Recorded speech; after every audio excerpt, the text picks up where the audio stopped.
Good morning to all of you. Good morning. आप सभी ठीक हो?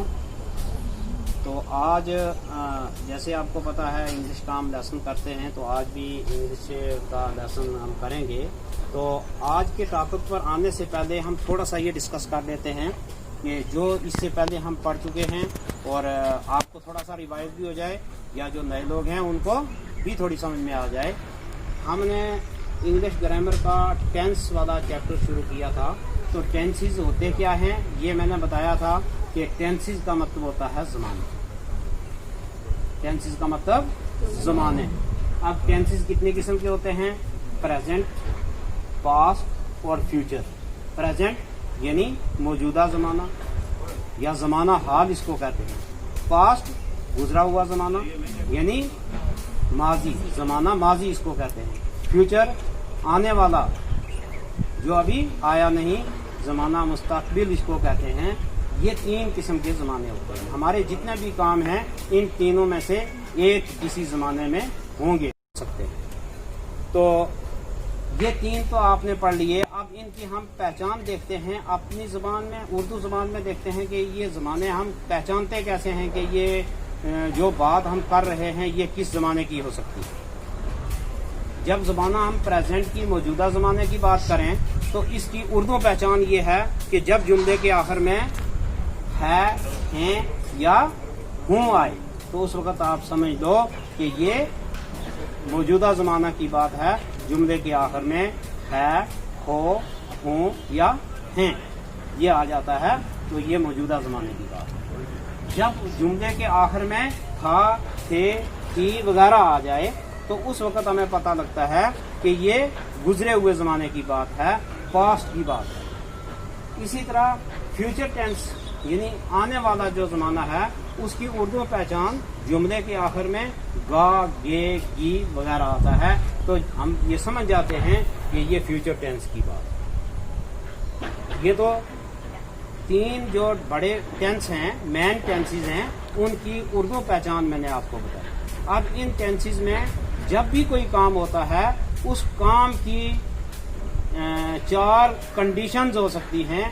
वो इन चार की हम ये भी कह सकते हैं कि हर एक की चार किस्में हैं। तो जैसे प्रेजेंट है तो इसकी भी आगे चार किस्में होंगी। प्रेजेंट में भी चार कंडीशन हो सकती हैं किसी काम की। या तो वो काम इनडेफिनेट होगा, पहली किस्म होती है इसकी इनडेफिनेट। ये प्रेजेंट इंडेफिनेट भी होता है, पास्ट इंडेफिनेट भी होता है और फ्यूचर इंडेफिनेट भी होता है। यानी इंडेफिनेट का मतलब हो गया गैर वाज़े या गैर मुतय्यन। जिस काम का हमें ये तयन नहीं है कि वो काम मुकम्मल हो चुका है या वो चल रहा है या उसकी कंडीशन क्या है, मुसलसल है, कैसे भी है, सिर्फ इतना पता लगता है कि वो प्रेजेंट में है, पास्ट में है या फ्यूचर में है। ये पहली किस्म होती है। अब दूसरी किस्म इसकी जो है वो है कंटिन्यूस। कंटिन्यूस का मतलब हो गया जारी। जो कोई काम चल रहा हो, एक्शन इन प्रोग्रेस जो कंटिन्यू होते हैं, ऑन गोइंग होते हैं, तो उनको हम कहते हैं कंटिन्यू। और ये कंटिन्यूस टेंस जो है ये प्रेजेंट कंटिन्यूस भी होता है, मौजूदा ज़माने में कोई काम चल रहा है। पास्ट कंटिन्यूस भी होता है, जो गुजरे हुए वक्त में कोई काम चल रहा था। तो फ्यूचर कंटिन्यूस भी होता है, जो आने वाले वक्त में कोई काम चल रहा होगा। तो ये कंटिन्यूस किस्म होगी। थर्ड इसकी पॉइंट है परफेक्ट। परफेक्ट का मतलब हो गया मुकम्मल। मुकम्मल कोई काम जब अपनी तकमील को पहुंच जाए, मुकम्मल हो जाए, तो वो प्रेजेंट में भी हो सकता है, पास्ट में भी और फ्यूचर में भी। प्रेजेंट इंडेफिनेट, प्रेजेंट कंटिन्यूस और तीसरा आ गया प्रेजेंट परफेक्ट। इसी तरह पास्ट परफेक्ट भी है, फ्यूचर परफेक्ट। और फोर्थ इसकी जो काइंड है वो हर टेंस में होती है परफेक्ट कंटिन्यूस। जैसे इसके नाम से आपको पता है वो काम जो परफेक्ट भी हो साथ में कंटिन्यूस भी, यानी मुकम्मल भी हो लेकिन मुकम्मल होकर ख़त्म ना हो जाए, फिर वो मुकम्मल जारी रहे, तो वो काम परफेक्ट कंटिन्यूस में आता है। अब ये हर टेंस की चार किस्में हो गई और चार कंडीशन ये सेंटेंस की आ गई।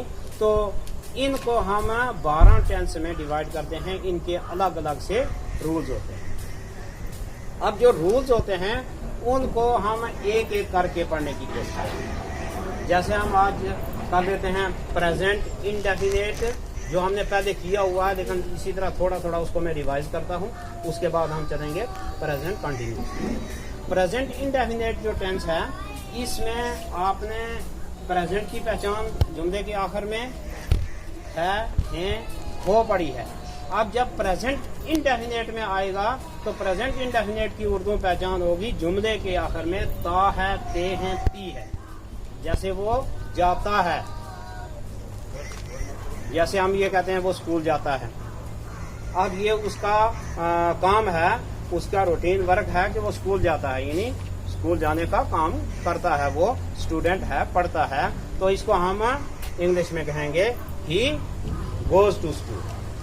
अब ये जब हम प्रेजेंट इंडेफिनेट में सेंटेंस बनाते हैं तो इसके जो रूल हैं वो आपके लिए इम्पोर्टेंट हैं कि वो रूल आप याद रखोगे, तब जाके आपको इस टेंस का, इस कानून पढ़ने का फायदा है। प्रेजेंट इंडेफिनेट में दो चीजें आपने हर टेंस के अलग अलग कानून याद रखने हैं। एक तो उसका वर्ब जो होता है उसकी कौन सी फॉर्म लगती है।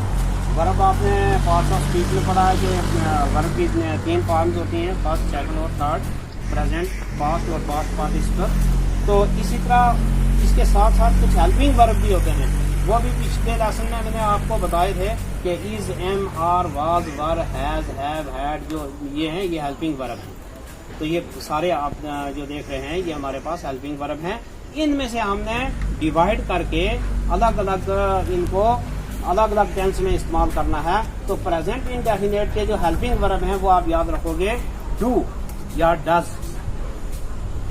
अब हाँ, हकीकत में ये डू ही है, इसके साथ हम ES लगा देते हैं। तो डू और डज जो है प्रेजेंट इंडेफिनेट के हेल्पिंग वर्ब। तो डू और डज का इस्तेमाल कहाँ होता है? जब हम इसका अफर्मेटिव सेंटेंस बनाते हैं, सिंपल सेंटेंस बनाते हैं, तो उस वक्त हमें हेल्पिंग वर्ब की जरूरत नहीं पड़ती है। जैसे हमने कहा ही गोज टू स्कूल।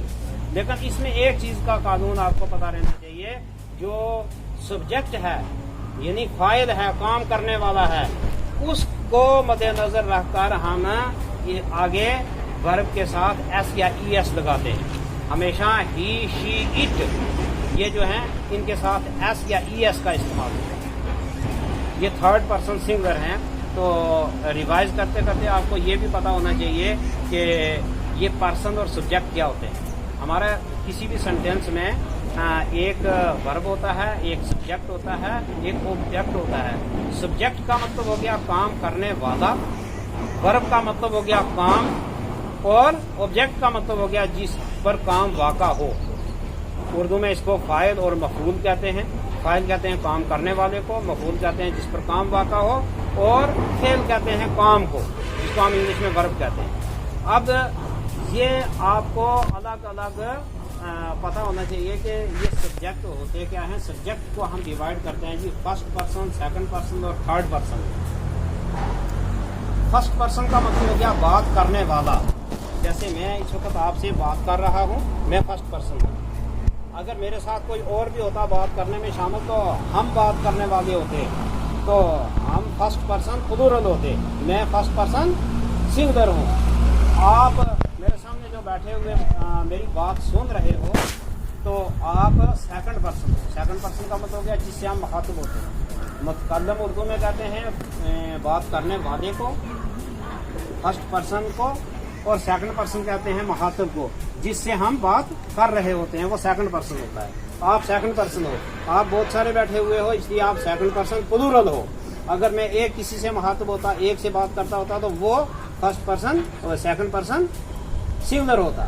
तो फर्स्ट पर्सन का आपको पता लग गया, बात करने वाला। सेकंड पर्सन का मतलब आपको पता लग गया, बात सुनने वाला, जिससे हम मुखातिब होते हैं। और इनमें सिंगुलर और प्लूरल का तो पता है आपको, लग ही गया कि एक हो तो सिंगुलर है, तो एक से ज्यादा हो तो प्लूरल है। अब थर्ड पर्सन क्या है? जिसकी हम बात करते हैं। हम कहते हैं जी हमीद स्कूल जाता है।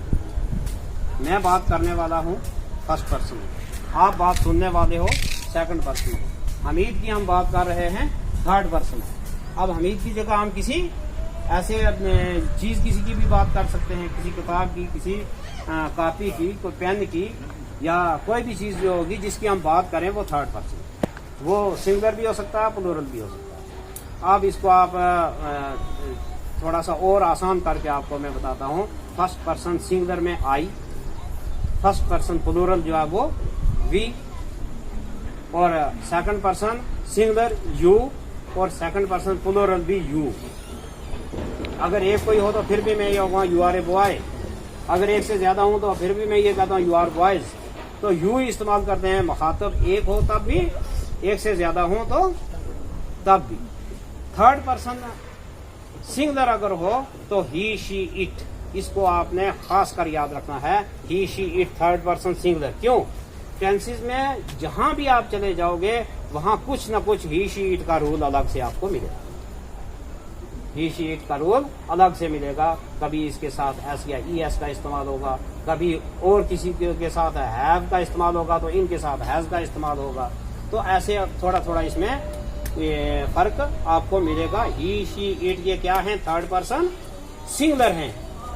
अगर थर्ड पर्सन प्लूरल हो तो फिर क्या होता है?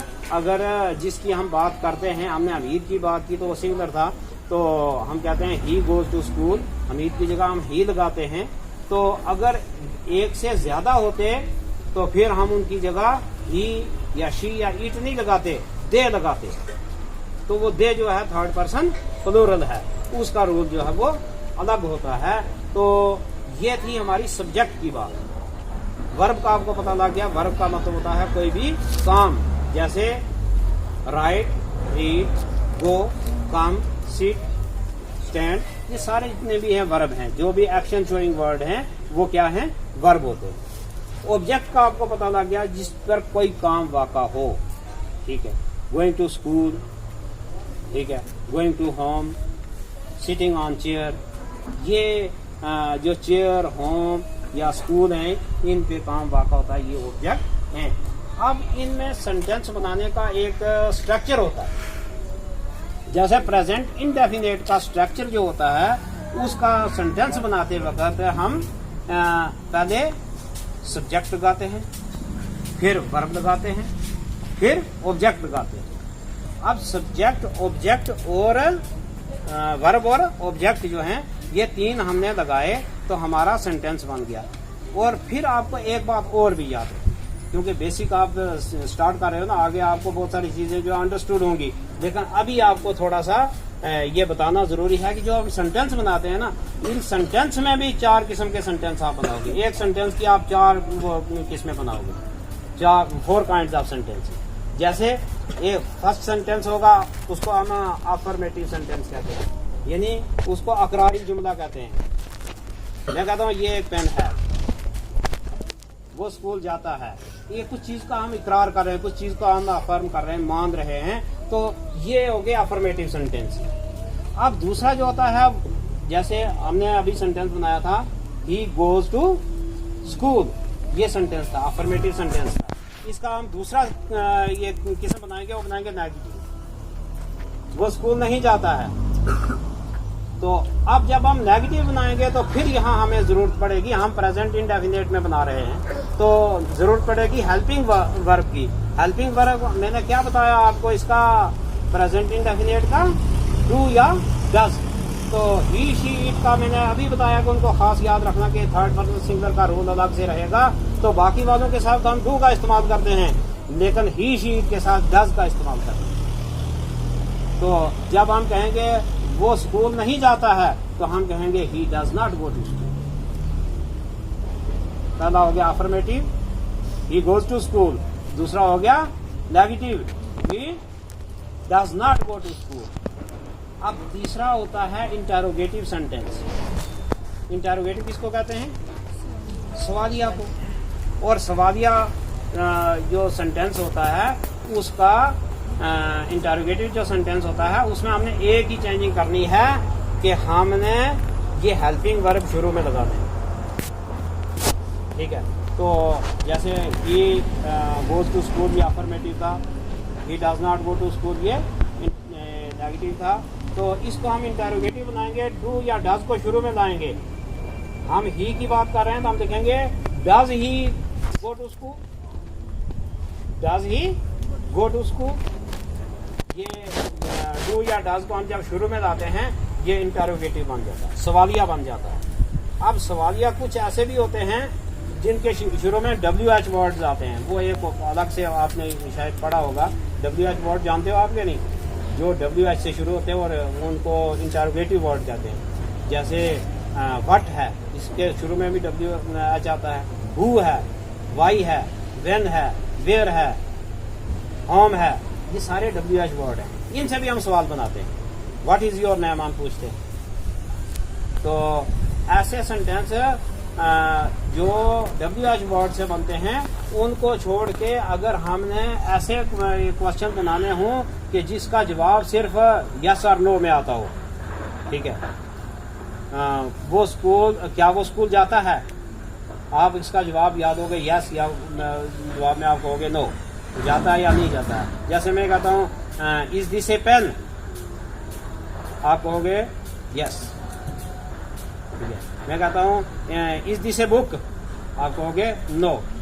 तो जब हमें ये क्वेश्चन पूछना चाहूँ कि जिसका जवाब आप हाँ या ना में दे सको, ऐसे क्वेश्चन बनाने के लिए हमें सिर्फ हेल्पिंग वर्ब शुरू में लाने की जरूरत होती है, ठीक है, वो क्वेश्चन बन जाता है। अगर WH वर्ड कोई वाला क्वेश्चन हो तो फिर हम हेल्पिंग वर्ब बाद में लगाते हैं, WH वाला पहले लगा देते हैं। तो ये तीसरा सेंटेंस था इंटरोगेटिव। और चौथा सेंटेंस बनता है इंटरोगेटिव नेगेटिव, जो इंटरोगेटिव भी होता है और नेगेटिव भी होता है। क्या वो स्कूल नहीं जाता है, इसमें दोनों बातें होंगी, नेगेटिव भी हो गया, इनकारी जुमला भी है ये, और सवालिया भी है, ठीक है। तो इसमें हम नॉट का इस्तेमाल भी करेंगे और हेल्पिंग वर्ब शुरू में भी लगाएंगे। Does he not go to school, does he not go to school, ये जो सेंटेंस बन गया ये इंटरोगेटिव भी है, ये नेगेटिव भी है। अब इनका आपने वो स्ट्रक्चर का फार्मूला लिखना है। फार्मूला कैसे लिखोगे? जैसे आपने अफर्मेटिव सेंटेंस का फार्मूला क्या लिखा कि आपने लिखा कि पहले क्या आया, ही गोज टू स्कूल। ही जो था ये क्या है, सब्जेक्ट है। पहले हमने लिखना सब्जेक्ट प्लस फिर गोज, ये वर्ब है, फिर लिखना प्लस वर्ब, फिर स्कूल ऑब्जेक्ट है। तो इसका फार्मूला हमारे पास बन गया subject plus verb plus object. अब इसका हम जब नेगेटिव बनाते हैं तो नेगेटिव बनाने में हमने क्या लगाया था, he does not go to. तो अब हमने यहाँ हेल्पिंग वर्ब भी शो करना फार्मूले में, तो ही की जगह हम लिखेंगे subject plus do oblique does. कुछ के साथ डू आएगा, कुछ के साथ डज आएगा, इनमें से जो मुनासिब होगा वो लगाएंगे। Plus do oblique does plus not plus verb, first form of verb, ठीक है, प्लस ऑब्जेक्ट। उसके बाद इंटरोगेटिव जब बनाएंगे तो मैंने आपको बताया कि ये हेल्पिंग वर्ब शुरू में हम लिखेंगे do oblique does plus subject plus first form of verb plus object, ठीक है। अब उसके बाद हम इंटरोगेटिव नेगेटिव जब बनाएंगे तो इसमें भी पहले do oblique does plus subject plus not plus first form of verb plus object. तो ये फार्मूले आपने ये देखने भी हैं और फिर इसको आप जब अप्लाई करोगे, देखते जाओगे आस्ता आस्ता, तो इनके मुताबिक आप सेंटेंस बनाते जाओगे। तो ये कुछ सेंटेंस में लिखता हूँ, ये सारे प्रेजेंट इंडेफिनिट के सेंटेंस हैं और ये सारे अफर्मेटिव, नेगेटिव, इंटरोगेटिव और इंटरोगेटिव नेगेटिव है।